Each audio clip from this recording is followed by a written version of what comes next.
నేడు AP cabinet భేటీ కానుంది. సచివాలయంలో సీఎం చంద్రబాబు అధ్యక్షతన ఉదయం 11 గంటలకు ఈ భేటీ జరగనుంది. కేబినెట్ భేటీలో పాలనాపరంగా ప్రభుత్వం పలు కీలక నిర్ణయాలు తీసుకునే అవకాశం ఉన్నట్లు తెలుస్తోంది. సంక్రాంతి కానుకగా ఉద్యోగులకు సంబంధించి ఐఆర్, పెండింగ్ డిఏల గురించి ప్రభుత్వం కీలక నిర్ణయం తీసుకోనున్నట్లు తెలిసింది. ఫిబ్రవరి 1 నుంచి భూముల మార్కెట్ విలువ, రిజిస్ట్రేషన్ ఛార్జీల పెంపు, సంక్షేమ పథకాల అమలుపై చర్చించే అవకాశం ఉంది. వీటితో పాటు ఈ నెల 20 నుంచి 24వ తేదీ వరకు దావోస్లో జరగనున్న సదస్సు, పోలవరం, అమరావతి నిర్మాణాల గురించి మంత్రివర్గ సమావేశంలో చర్చించే అవకాశం ఉంది.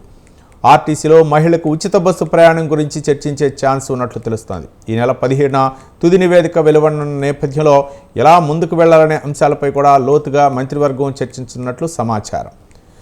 దీనిపై మరింత సమాచారం మా కరెస్పాండెంట్ సంతోష్ ఫోన్ లైన్లో అందించడానికి సిద్ధంగా ఉన్నారు. Santosh, good morning Ravi. AP CM Chandrababu Naidu అధ్యక్షతన ఈ రోజు కేబినెట్ సమావేశం అనేది కూడా జరగనున్నట్టు తెలుస్తూ ఉంది. ప్రధానంగా రాష్ట్రంలోకి సంబంధించినటువంటి ప్రధానమైనటువంటి అంశాలపై, అదేవిధంగా కొన్ని కీలకమైనటువంటి నిర్ణయాలపై కూడా ఈ రోజు మంత్రి మండలి ఆమోదం పలకనున్నట్టు కూడా తెలుస్తూ ఉంది. ఏదైతే ఇటు పెట్టుబడులే లక్ష్యంగా, అదేవిధంగా నిరుద్యోగులకి సంబంధించినటువంటి ఉద్యోగ కల్పనలో భాగంగా కొన్ని కీలకమైనటువంటి అంశాలపై ప్రస్తావించడంతో పాటు, అదేవిధంగా సూపర్ 6 లో భాగంగా కొన్ని హామీలు ఏవైతే ఉంటాయో వాటిపై కూడా కొన్ని నిర్ణయాలు తీసుకునే అవకాశాలు కూడా ఉన్నట్టు తెలుస్తూ ఉంది. ఇక ఏదైతే 2025 నుంచి మెరుగైనటువంటి పాలన ప్రతి ఒక్క నియోజకవర్గ ఎమ్మెల్యేలు అందించాలి, అదేవిధంగా మంత్రులు సైతం కూడా ప్రతి ఒక్క శాఖకి సంబంధించినటువంటి అంశాలు క్షుణ్ణంగా అయితే కనుక పరిశీలించాలి. అదేవిధంగా ప్రతి మంత్రి కూడా ప్రజలతోటి మమేకమవ్వాల్సినటువంటి పరిస్థితులు ఎంతైనా ఉంది. అదేవిధంగా విజన్ 2047 పై కూడా కొన్ని కీలకమైనటువంటి అంశాలు చర్చించే అవకాశాలు కూడా కనబడుతున్నట్టుగా తెలుస్తోంది. ఇక ఏదైతే ఇటు ఎస్ఐపిబిలో ఆమోదించినటువంటి పెట్టుబడులు ఏవైతే ఉంటాయో వాటిపై కూడా, అదేవిధంగా నెల్లూరు జిల్లాలో బీసీపీఎల్ రిఫైనరీ ఏర్పాటుకు ఆమోదం తెలుపనున్నట్టు కూడా తెలుస్తోంది. అదేవిధంగా ఇటు విశాఖపట్నం, అనకాపల్లి జిల్లాల్లో కొన్ని కీలకమైనటువంటి ప్రైవేట్ లిమిటెడ్ కంపెనీస్ ఏవైతే ఉంటాయో పెట్టుబడులు పెట్టడానికి వాటన్నిటిపై కూడా ఆమోదం కలగడంతో పాటు, ఏదైతే ఇటు ఎలక్ట్రికల్ కి సంబంధించినటువంటి ఏదైతే లిమిటెడ్ సంస్థలు ఏవైతే వస్తాయో వాటిపై కూడా ఇటు పెట్టుబడులు పెట్టేందుకు కూడా ఇటు సత్యసాయి జిల్లా అనుకూలంగా ఉన్నటువంటి నేపథ్యంలో సమస్యకి సంబంధించినటువంటి పెట్టుబడులకు కూడా ఆమోదం కలగనున్నట్టు కూడా తెలుస్తోంది. మొత్తంగా రాష్ట్రంలో కొన్ని కీలకమైనటువంటి ఏవైతే పెట్టుబడులు రాబోతున్నటువంటి సంస్థలకు సంబంధించినటువంటి అంశాలపై కూడా సుదీర్ఘంగా ఈ రోజు చర్చించనున్నట్టు కూడా తెలుస్తా ఉంది. అదేవిధంగా సోలార్ కి సంబంధించినటువంటి అంశం ఇటు కర్నూలు జిల్లాల్లో కూడా ఇటు రానున్నటువంటి నేపథ్యంలో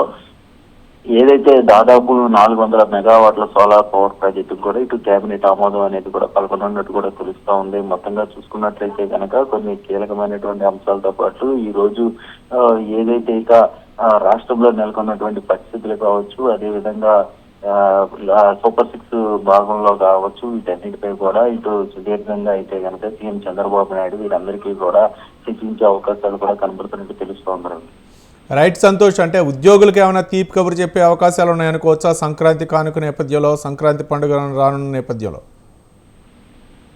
ఏదైతే గత ప్రభుత్వం కూడా ఇటు ఉద్యోగుల్ని పక్కన పెట్టినటువంటి పరిస్థితుల్లో ఇటు కూటమి ప్రభుత్వం అధికారంలోకి వస్తే ఉద్యోగులకి, అదేవిధంగా వారికి సంబంధించినటువంటి డిమాండ్లపై కూడా ఇచ్చిస్తామంటూ కూడా ఇటు చంద్రబాబు నాయుడు హామీ ఇవ్వడం జరిగింది. అయితే ఈ నేపథ్యంలోనే ఇటు సంక్రాంతి కానుకగా అయితే కనుక వారిపై కూడా ఐఆర్గా వీటన్నిటిపై కూడా దృష్టి పెట్టే అవకాశాలు కూడా కనబడుతున్నాయంటూ కూడా తెలుస్తూ ఉంది. మొత్తంగా చూసుకున్నట్లయితే కనుక ఇటు ఉద్యోగులకి తీపి కబురు చెప్తారంటూ కూడా ఎప్పటి నుంచో కూడా కూటమి ప్రభుత్వం అధికారంలోకి వచ్చిన దగ్గర నుంచి కూడా వేచి చూస్తున్నటువంటి పరిస్థితుల్లో ఈ ఎట్టకేలకైతే కనుక వీటిపై అయితే కనుక కొన్ని కీలకమైనటువంటి నిర్ణయాలు తీసుకునే అవకాశాలు కూడా కనబడుతున్నట్టు కూడా తెలుస్తూ ఉంది.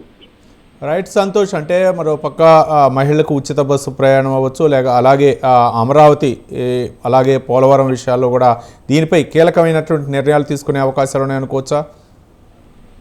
ఏదైతే ఇక ఇప్పటికే అమరావతి రాజధానికి సంబంధించినటువంటి కారిడార్, ఏదైతే రైల్వే కారిడార్ అంటే అమరావతి అనుసంధానం చేస్తూ కీలకమైనటువంటి సుదీర్ఘ ప్రాంతాల నుంచి కూడా ఇది ఒక కారిడార్ గా అంటే సిఆర్డిఏ రీజియన్ అంతా కూడా ఒక అభివృద్ధి దిశగా అయితే కనుక తీసుకెళ్లే విధంగా కూడా ఇటు ప్రణాళికలు సిద్ధం చేయడంతో పాటు అదే విధంగా ఇటు పోలవరం ఎప్పటి నుంచో అదే విధంగా విశాఖపట్నం సంబంధించినటువంటి స్టీల్ ప్లాంట్ వ్యవహారం కావచ్చు, వీటన్నిటిపై కూడా కేంద్ర ప్రభుత్వాలతో మాట్లాడి వారి సహకారాలతో ఇటు రాష్ట్రం అభివృద్ధి చెందే దిశగా అయితే ముందుకు వెళ్తున్నట్టు తెలుస్తా ఉంది. ఇక పోలవరం అంశం కావచ్చు, ఇటువంటి కీలకమైనటువంటి అంశాలు ఇప్పటికే రాజధానికి సంబంధించినటువంటి అంశాలు జనవరి ఫిబ్రవరి నుంచి కూడా ఈ యొక్క ప్రణాళికలు అనేది కూడా సిద్ధం చేయడంతో పాటు ఇప్పటికే ఈ యొక్క పనులు అనేది కూడా ప్రారంభమవుతున్నటువంటి పరిస్థితులు, అదేవిధంగా వీటన్ని రైట్, థ్యాంక్ యూ సంతోష్.